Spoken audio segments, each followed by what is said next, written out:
Vanchakalpatarubhyascha kripasindubhya evacha patitanang pavanebhyo vaishnavebhyo namo namaha.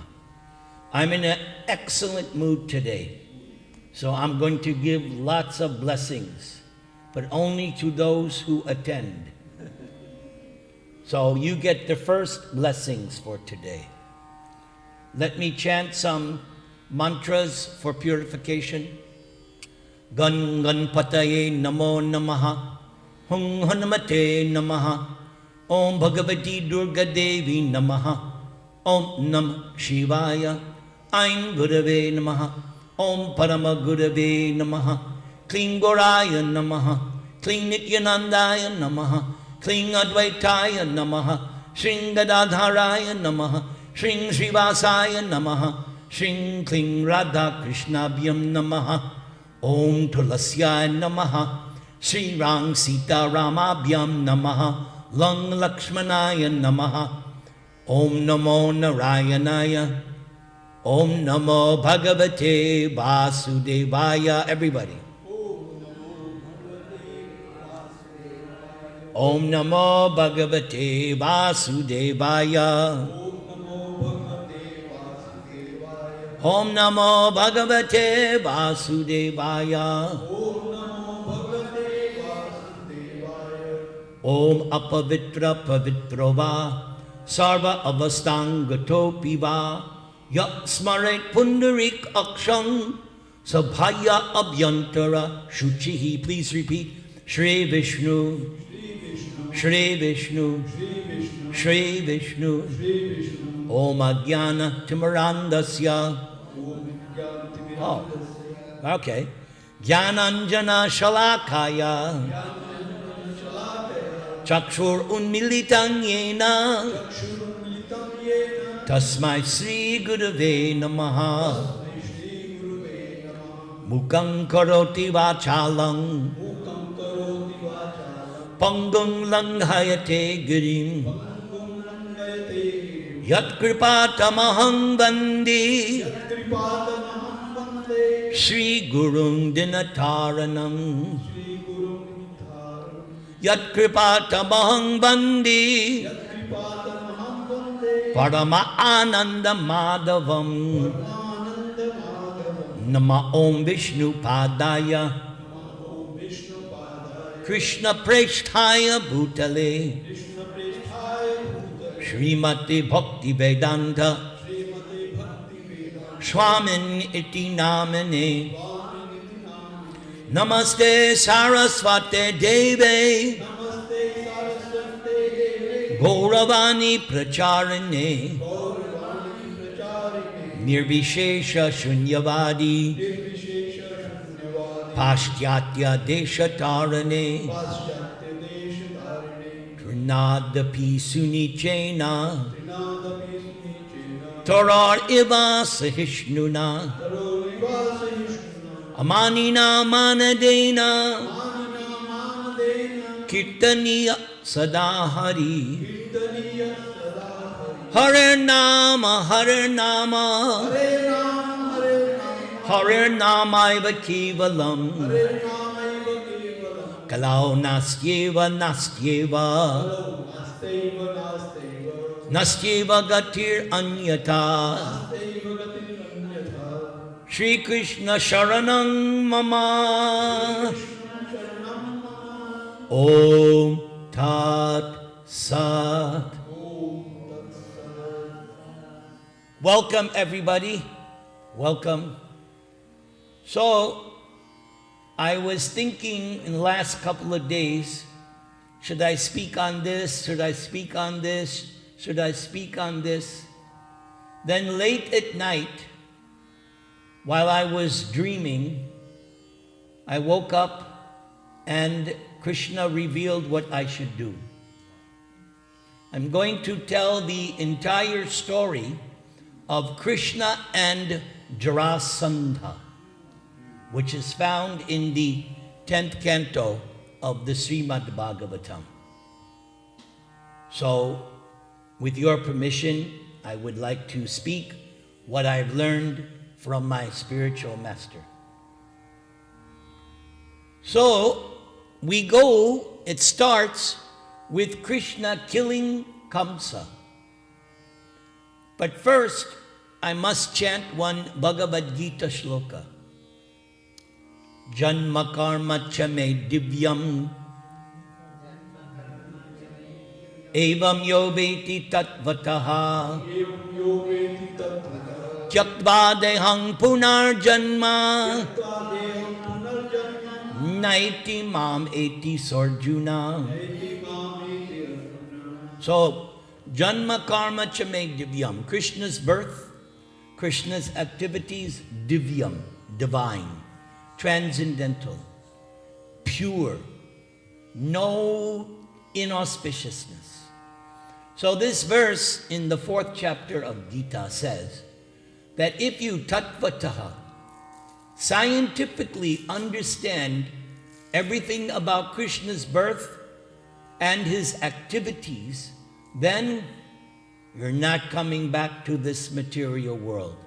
You will go to Krishna. All who want to go with Krishna, raise both your arms. Go. Jai. Very good. So, Krishna's birth and activities are explained in the 90 chapters of the Dashama Skanda, 10th canto of Srimad Bhagavatam. Because it was already stated in the 1st canto what is the mission statement of the entire 18,000 shlokas. Just like this temple, I think, has a mission statement. Most corporations have a mission statement. So Bhagavatam also has a mission statement. Everybody repeat, Krishnastu Bhagavan Swayam. That what is Bhagavatam explaining in 12 cantos? That Krishna is the original source of all other incarnations. Krishna is Adi Purush. As Lord Brahma says, Govindam Adi Purusham Tamahang Bhajami. So when Krishna was only 11, Akrura was sent by Kamsa to take Krishna from Vrindavan and to bring him to Mathura. Kamsa's capital was Mathura. And it is explained in the 1st chapter of the 10th canto how Kamsa had made a united nations of demons. In the scripture, the Garga Samhita, there's one whole chapter explaining how Kamsa defeated all the demons on earth, defeated Indra and the demigods, and got benedictions from Yamaraj and, of course, Lord Shiva. So, this Kamsa was not ordinary. He was the most powerful demon. But he had one fear. That fear was the 8th child of Devaki, who he thought was a girl, but finally, because of Narada, because after Krishna killed the Keshi demon, Narada appeared to Kamsa and said, "Oh, Kamsa, by the way, the 8th child of Devaki that you've been looking for, it is Krishna." So that's when Kamsa sent Akrura, "You go," because Akrura was related to Krishna. Krishna referred to Akrura as uncle. So there was some relationship. Kamsa had a big plan, and he was very frank with Akrura. "Here's my plan. I'm going to have a big sacrifice, Danur Yagya, a bow sacrifice. And my plan is to kill Krishna. And I have various ways. I have this big elephant, Kuvalayapida, and I have these wrestlers. And in this way, I will kill Krishna and I will be free from all fear. But as it turned out, Krishna and Balaram thwarted all of Kamsa's attempts. Krishna broke the sacrificial bow when he was trying to string it, and it made a loud sound. And Kamsa, what? What was that sound? What? And then the elephant, Krishna killed the elephant very tactfully. Then came the wrestling match. Mushtika, Charnura, Toshala, and others. And Krishna and Balaram took care of the wrestlers. Then Krishna saw Kamsa sitting on the dais, and Krishna went and grabbed Kamsa, pulled him down, knocked off his crown, and started beating him like this. And Kamsa was dead. And everyone was in ecstasy. Sri Krishna Bhagavan ki!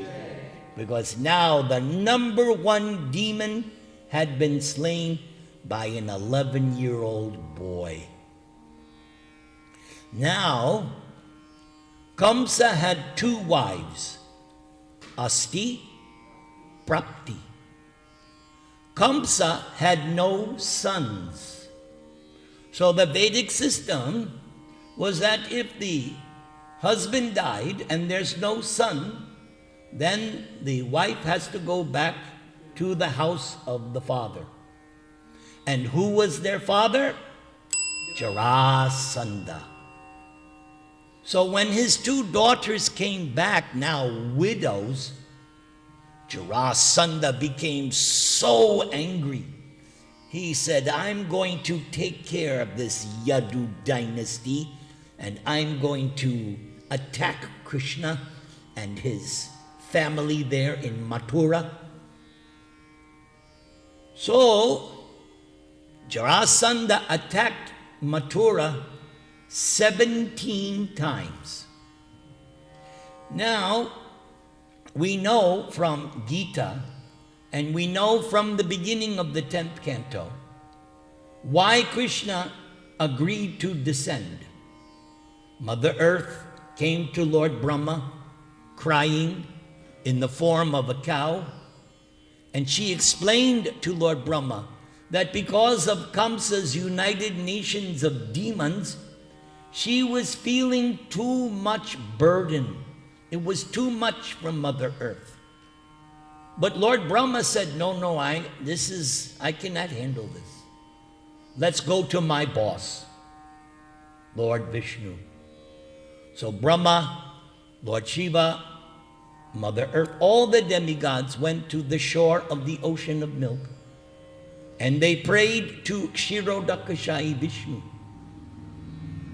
And at first, there was no response. But then Lord Brahma sat in meditation, and he received a message in the heart that yes, I am coming. I'm coming in my original form as Krishna. Not as an avatar, no. I'm coming. It is time for my appearance once in the day of Brahma. Paritranaya sadhunam vinashaya chaduskritam dharma sangstapanarthaya sambhavami yuge yuge. Krishna comes for four purposes: annihilate the demons, miscreants, give audience and blessings to the devotees, establish real religion, and drive away irreligion.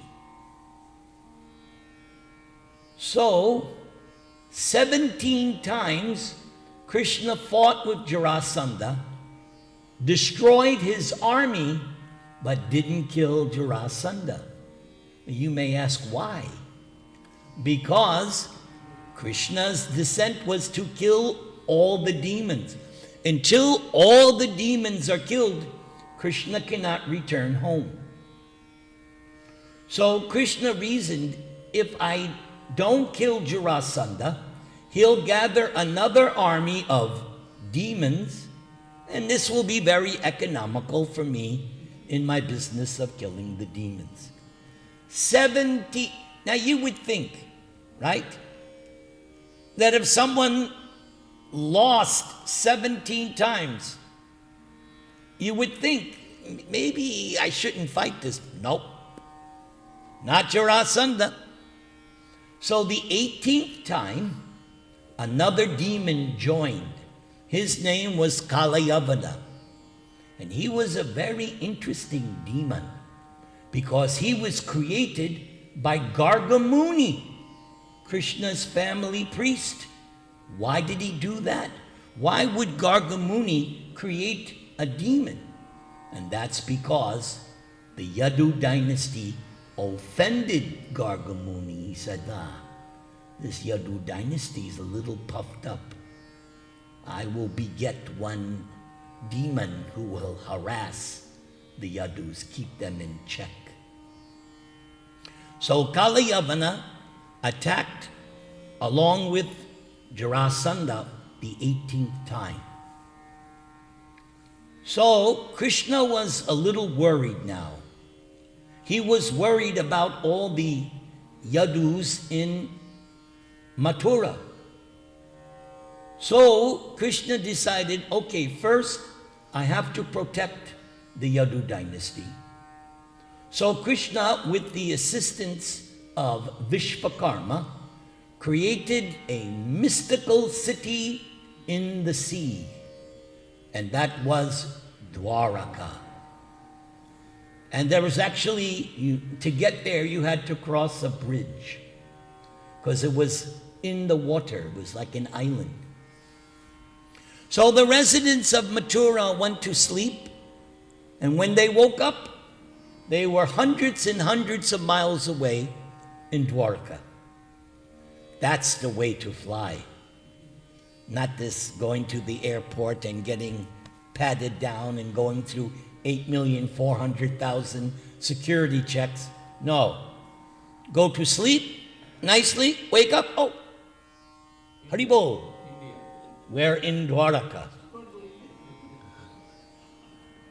So now, Krishna and Balaram now face Jarasandha and Kalayavana. Now, Krishna first dealt with Kalayavana. And on the battlefield, Krishna did not wear any shoes. Interesting. And Kalayavana was trying to chase after Krishna because Krishna was just walking away. No matter how much Kalayavana tried, he couldn't catch up. There's a reason for that. Yesham tu antakatam papam jananam punya karmanam te danva moha nirmukta bhajante mang dridavrata. Unless you're free from sin, you cannot approach Krishna. What to speak of capture? Now, Yashoda, we know from Damodar Leela, she was able to capture Krishna after some struggle, but not Kalayavana. And what did Krishna do? He led Kalayavana into a cave. Now, once entering the cave, Krishna hid himself. So when Kalayavana entered the cave, he saw a sleeping man. And he thought, oh, this is Krishna. He's afraid to fight with me. So Kalayavana gave the sleeping man a kick. But what Kalayavana didn't know, that Krishna knew, that sleeping man was a great king Muchukunda, who fought on behalf of the demigods and had gotten a benediction from Kartikeya, Skanda. He is the commander-in-chief of the demigod armies. So, Muchukunda was an earthly king, but he was very powerful. So after the fighting, Kartikeya said, you have done great service for us. What is your benediction? Kartikeya said, Muchukunda said, I'm so tired. I just want to sleep. I want uninterrupted sleep. Let me sleep as long as I want. And if anybody wakes me up, I want a benediction that I can burn that person to ashes, my glands. So Krishna knew that. Why? Because Krishna is Sarvagya, he knows everything. Krishna is Paramatma, he knows everything. But not Kaliyavana, he's just a demon. So when he kicked Muchukunda gave a fiery glance, and Kaliyavana burned to ashes. Then Krishna came out from hiding, and Muchukunda said, "Oh, who are you?" So Muchukunda explained who he was, his family lineage. And Krishna explained, "Yes, I am who you usually worship, Narayan." And so Muchukunda was given a benediction by Krishna that in his next life he would be born as a Brahmana and he would always be in Krishna consciousness. Then Krishna came out of the cave and started to deal with Jarasandha the 18th time. But this time, Krishna exhibited a new name and a new pastime. Everybody say, Ranchoraji. Yes, in Gujarat, Prabhupada says there are temples of, I've never been, Prabhupada says there are temples of Ranchoraji. Ranchoraji means that Krishna left the battlefield. But that is superficial. The real fact is, Krishna said, you know what? I don't want to have to deal with, I've already dealt with him 17 times. I know soon Rukmini is going to contact me. I'm more interested in Rukmini. So Krishna and Balaram climbed up a big, big mountain. And Jarasandha lit fires. And the fires went up the mountain. So Jarasandha miscalculated. Now I have killed Krishna. But what Jarasandha didn't know is that from the top of the mountain, Balaram and Krishna jumped 88 miles. Not a scratch on their bodies. Balaram went off and he married his first wife. And Krishna went to Dwaraka awaiting Rukmini. Rukmini was about to be married to one of Krishna's biggest enemies, Shishupal. And Rukmini did not want to marry that demon because Rukmini had heard about Krishna from Narada Muni. And just by hearing about Krishna, Rukmini said, no, I will only marry Krishna, nobody else. Even if I have to take 100 births, I don't care. I am not quitting until I marry Krishna. She sent a letter and she had a Brahman deliver that message to Krishna. And Rukmini said, tomorrow I'm going to be married to Shishupal. Don't let me be captured by a jackal when I should belong to a lion like you. So Krishna was waiting, and within overnight, Krishna arrived in Kundina, the kingdom of King Bhishmaka, Rukmini's father. And Rukmini was very intelligent. She gave Krishna everything he needed, how she could be kidnapped by him with the least amount of trouble. Because she said, on my marriage day, we will visit the Durga temple, goddess Amba. And when I come out, that's the time to get me. So sure enough, Rukmini came out of the Durga temple. She was looking and she could see Krishna from the corner of her eyes. She never saw Krishna, but just from Narada's description, she could tell. So Krishna came with his chariot in front of everyone and took Rukmini on his chariot. Now it is explained by Shukadeva Goswami that when Rukmini came out of the temple, she was so beautiful that all the kings and princes on their horses fell off. That's how beautiful was Rukmini. Stunning. They fell off. And Shishupal didn't do anything to save his supposed wife. I can't say the word. You would think you're going to marry somebody, fight for her. He just stood there. But Jarasandha was also there. So this was the 19th time he dealt with Krishna. And this time, Jarasandha and his army was defeated by Balaram. Balaram said, you take care of Rukmini, I'll handle Jarasandha. So again, Jarasandha was not killed. The army was dealt with.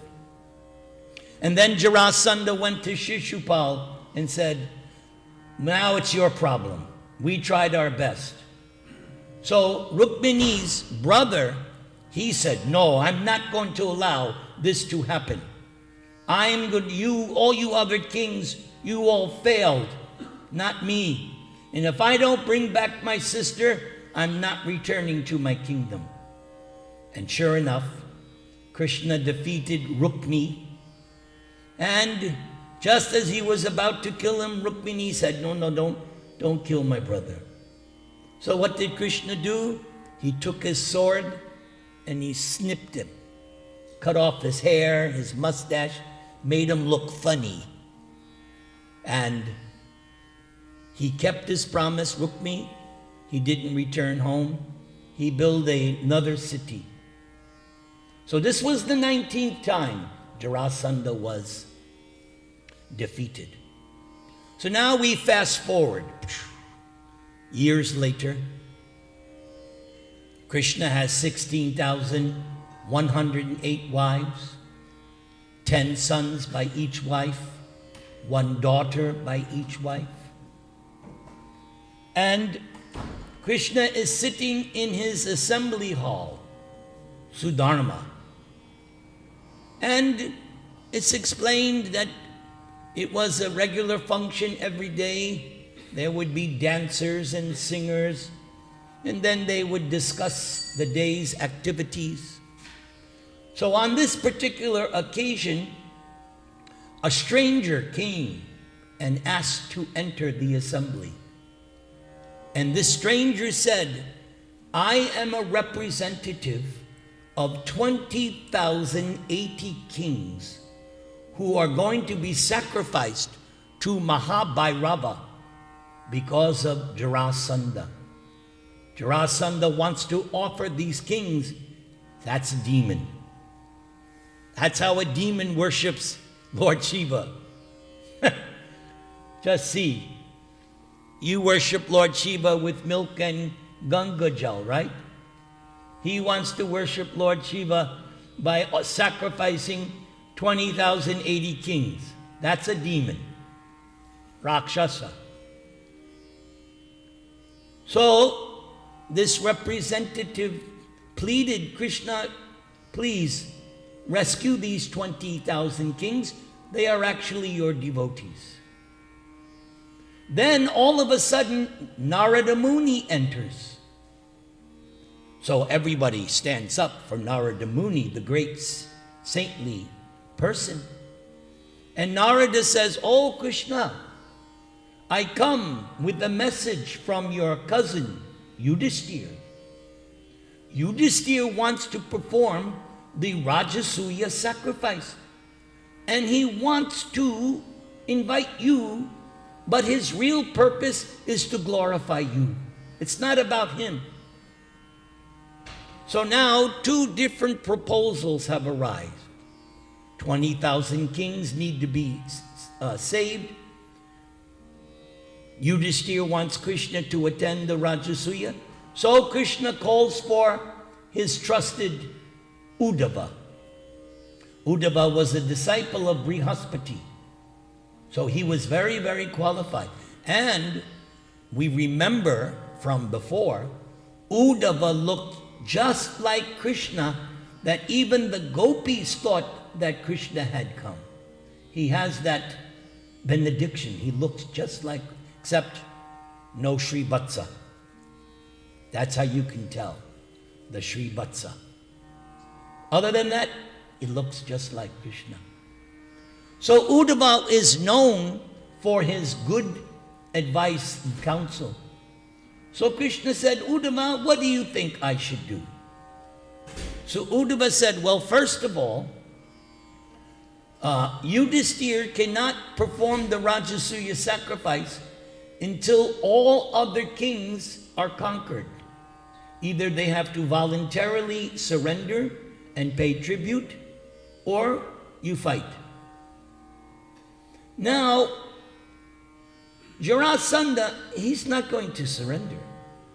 So first, we have to take care of Jarasandha. Then we can do the Rajasuya sacrifice. So, Krishna agrees, everybody in the assembly agrees, and the next day they leave for Hastinapur, or Indraprastha, where Yudhisthira is living. And when Yudhisthira sees Krishna, he's so happy, and he's just overjoyed. And he says, Krishna, when I do the Rajasuya sacrifice, all the demigods will be there. Yes, all of them. All the great kings and Brahmins and Rishis.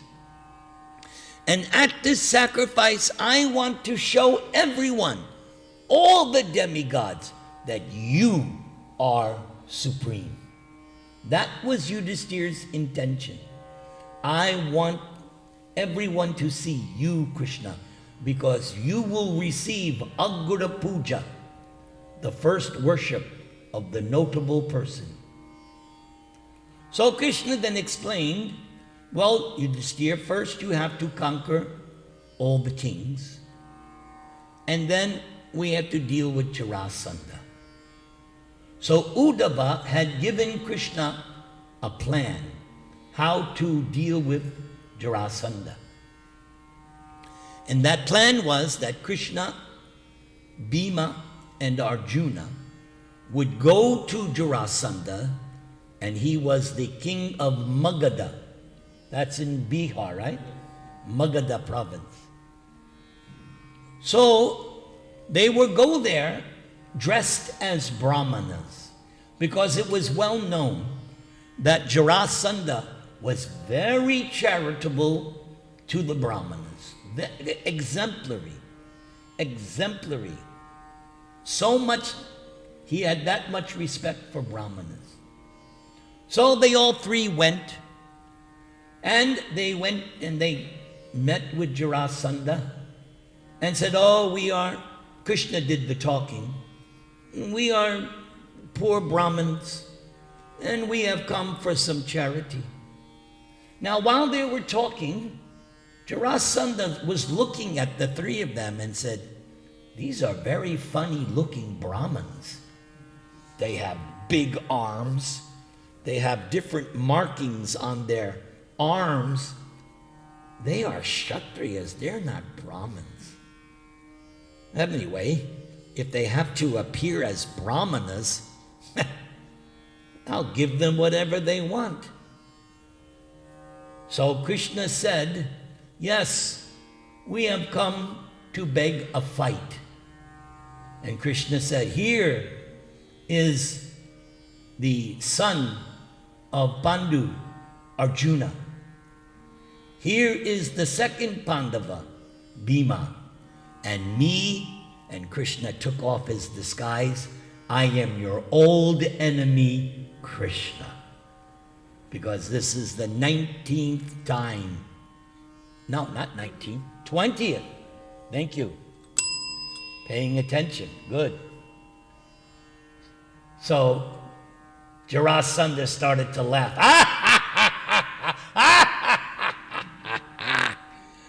Krishna, I'm not going to fight you because you become very confused and you run away from the battle.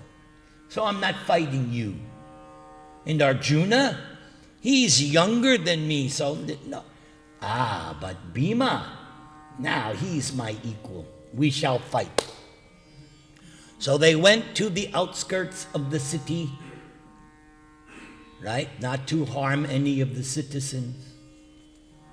And for 27 days, Jarasandha and Bhima fought with clubs. At the end of the 27th day, Bhima went to Krishna and said, I'm not going to be able to defeat him. I can't do it. But Krishna, he knows everything. Krishna knew the mysterious birth of Jarasandha. He was actually born in two halves. And so he was abandoned in the forest.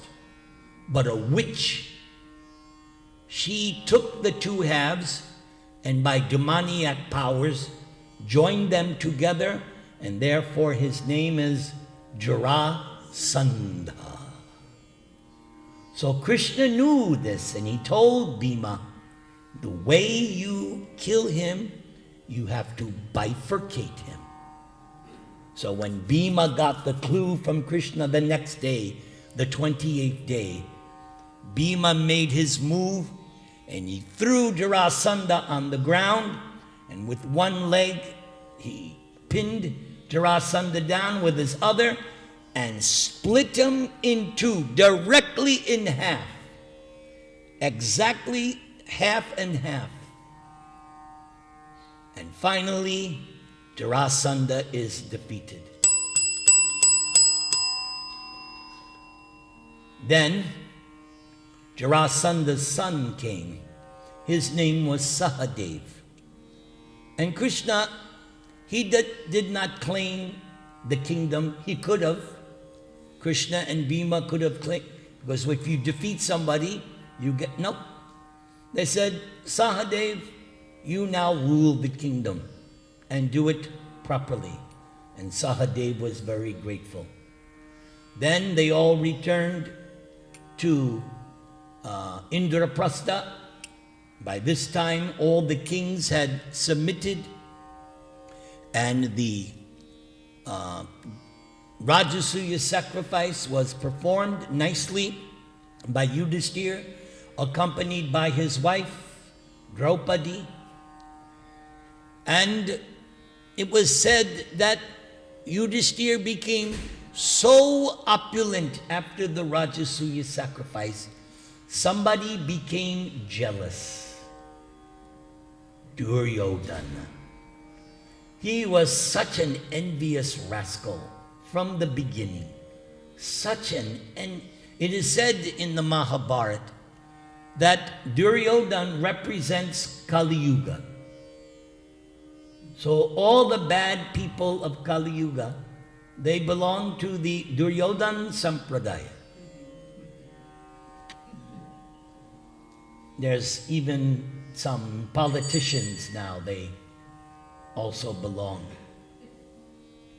Yes. Now, there was a time when Jarasandha, Shri Shri RadhaRaman Bhagavan ki jai, Sitaram Lakshman Hanuman ki jai, Jagannath Baladev Subhadra ki jai, Shri Shri Gaur Nitai ki jai, Nrsimha Bhagavan ki jai. Hare Krishna, Krishna Krishna, Hare Hare, Hare Rama. So one time, Krishna visited the Yudhishthira also had a special assembly hall which was gifted to him by, I don't remember which demigod, but he was gifted with a special assembly hall. I think it was Mayadanava created this assembly hall, and it had mystery to it. And if you were not careful, you would think that you're stepping on land and you would fall into water. Or you would think you're stepping on water, but it's... So one day Duryodhan came and he was in his normal angry mood, because that's another symptom of a demon. They're always angry. Why? Why are they angry? Uncontrolled senses. If you want Shanti, you have to control the senses, beginning with the mind. If the mind is controlled, automatically the senses are controlled. Lord Chaitanya's first instruction, Chaito Darpana Marjanam, cleanse the mind, cleanse the heart, control the mind. Then you can have Shanti. I've told you the story many times of a visit I once made to Panama. This wealthy Sindhi family from Hong Kong was at this person's house. So I did a program, and after the program, this wealthy Sindhi lady, she said, Maharaj Swamiji, how can I have peace? I have no peace in my life. So I said, oh, do you eat meat? She goes, oh yes. I said, strike one. You can't have peace if you eat meat. Then I said, do you drink liquor? Yes, I like to drink. I said, strike two. No peace for you. And then I said, do you gamble? Oh, yeah, we have so much fun. And I said, in America, we have an expression, 3 strikes, you're out. I do not have a magic wand that I can give you peace. I don't have sacred ash to make. No, that's not how you get peace. Peace is from within. And peace is achieved when you are free from sinful activities. And if you really want peace, if you want transcendental peace, then you will chant the Maha Mantra. Hare Krishna, Hare Krishna, Krishna Krishna, Hare Hare, Hare Rama, Hare Rama, Rama Rama, Hare Hare.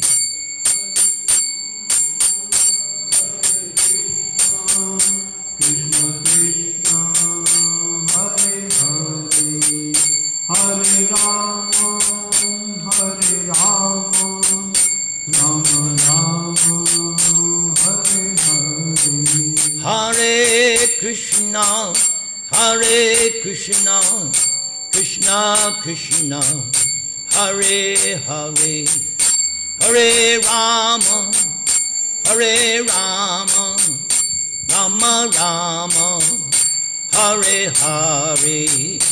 Hare Krishna, Hare Krishna, Krishna Krishna, Hare Hare, Hare Rama, Hare Rama, Rama Rama, Hare Hare. Hare Krishna, Hare Krishna, Krishna Krishna, Hare Hare, Hare Rama, Hare Rama, Rama Rama, Hare Hare. Hare Krishna, Hare Krishna,